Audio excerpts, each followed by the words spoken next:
പിന്നെ പലത് പറയുന്നത് അറിയുമോ? Every summons issued by court under this Sanhita shall be in writing. എഴുതി വേണം അയക്കാൻ. 2 കോപ്പി ഉണ്ടാവണം, duplicate. Signed by presiding officer of such court or by such officer as the high court may from time to time by direct and shall bear the seal of the court. വളരെ കൃത്യമായി പറയുന്നു, someone's phone വിളിച്ച് പറയരുത്, എഴുതിയെടുക്കണം. 2 copy വേണം. അവിടുത്തെ presiding officer ഒപ്പിടണം. അല്ലെങ്കിൽ ഹൈക്കോടതി കാലാകാലങ്ങളിൽ ആര് ഒപ്പിടണമെന്ന് പറയുന്നു അദ്ദേഹം ഒപ്പിടണം. സീല് വേണം.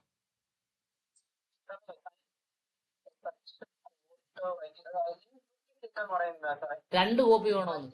2 കോപ്പി വേണം സമൺസിന്റെ. ഒരെണ്ണം അയാൾക്ക് കൊടുക്കണം, അയാൾ ഒപ്പിടുന്ന കോപ്പി കോടതി കൊണ്ട് കൊടുക്കണം. ഡ്യൂപ്ലിക്കേറ്റ് എന്ന് പറഞ്ഞാൽ 2 എണ്ണം വേണം. ഒറിജിനലും ഡ്യൂപ്ലിക്കേറ്റും അല്ല ഇവിടെ ഉദ്ദേശിക്കുന്നത്. 2 കോപ്പി വേണം. ശരി. In any encrypted or any other form of electronic communication and shall bear the image of the seal of the court. അങ്ങനെ നിങ്ങൾ ഇലക്ട്രോണിക് കമ്മ്യൂണിക്കേഷൻ വഴിയാണ് സമൻസ് അയക്കുന്നതെങ്കിൽ എന്ത് വേണം? Shall bear the image and seal of the court. കോടതിയുടെ സീലിന്റെ image വേണേ. അതെ അതെ, അത് ശ്രദ്ധിക്കണം. പണ്ട് ആ പരിപാടി ഇല്ല. In encrypted or any other form of electronic communication and shall bear the image of the seal of the court. Okay, കോടതിയുടെ സീൽ വെക്കാൻ പറ്റത്തില്ല, സീലിന്റെ ഇമേജ് വേണമെന്നാ പറഞ്ഞത്. സമൺസ് ഹൗ സെർവ്ഡ്, എങ്ങനെ സമൺസ് സെർവ് ചെയ്യണം?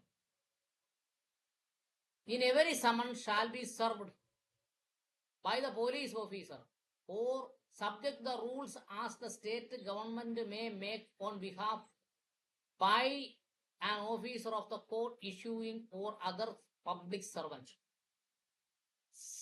ശരിയായിട്ട് സമൻസ് കൊടുക്കേണ്ടത് പോലീസുകാരാണ്. സ്റ്റേറ്റ് ഗവൺമെന്റ് പറയുന്നു മറ്റാരെങ്കിലും കൊടുക്കണമെങ്കിൽ അങ്ങനെ ചെയ്യാം. പക്ഷെ ഒരു പബ്ലിക് ഓഫീസർ വേണം എന്ത് കൊടുക്കാൻ? സമൻസ് കൊടുക്കാൻ. മനസ്സിലായോ?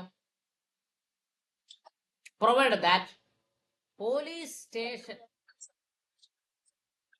ആ പബ്ലിക് ഓഫീസർ എന്ന് പറഞ്ഞാൽ ഭാരതീയ ന്യായ സംഹിതയിലെ 21 പറയുന്നില്ലേ പബ്ലിക് സർവന്റ്? സെക്ഷൻ 21 എത്ര പേരെ കുറിച്ച് പറയുന്നു? 12 കുറിച്ച്, 12 ഐറ്റം ആൾക്കാരെ കുറിച്ച് പറയുന്നു. അത് പഠിക്കാൻ എളുപ്പമാണ്, ഒന്ന് അപ്പുറം ഇപ്പുറം മറിച്ചിട്ടാണ്.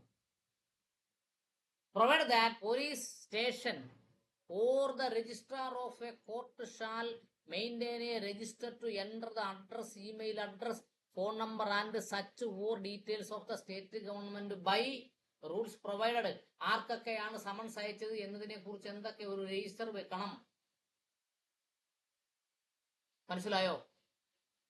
അതിൽ അഡ്രസ് വേണം, ഇമെയിൽ ID വേണം, ഫോൺ നമ്പർ വേണം, മറ്റ് പ്രിസ്ക്രൈബ് ചെയ്യുന്ന എല്ലാ ഡീറ്റെയിൽസും വേണം. അടുത്തത്, the summons shall, if practicable, be served personally on a person summoned by delivering or tendering him on a duplicate of the summons. എത്രയും പ്രായോഗികമായി കൊടുക്കാമോ അയാളുടെ കയ്യിൽ തന്നെ സമൻസ് കൊണ്ട് കൊടുക്കണം. അയാൾ അവിടെ ഇല്ല, വീട്ടിൽ കൊടുത്താലും മതി. മനസ്സിലായോ? Provided that summons bearing the image of the court seal may also be served by electronic communication in such form and in such manner the state government may rules provided. State government criminal rules of പ്രാക്ടീസിൽ പറഞ്ഞാൽ അവൻ electronic ഫോമിലും summons serve ചെയ്യാം. മനസ്സിലായോ?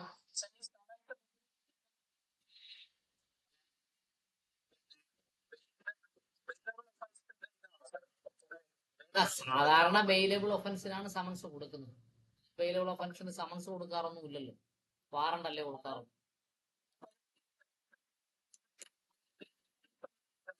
അതെ അതെ അതെ അതെ അതെ അതെ അതെ അതെ അതെ.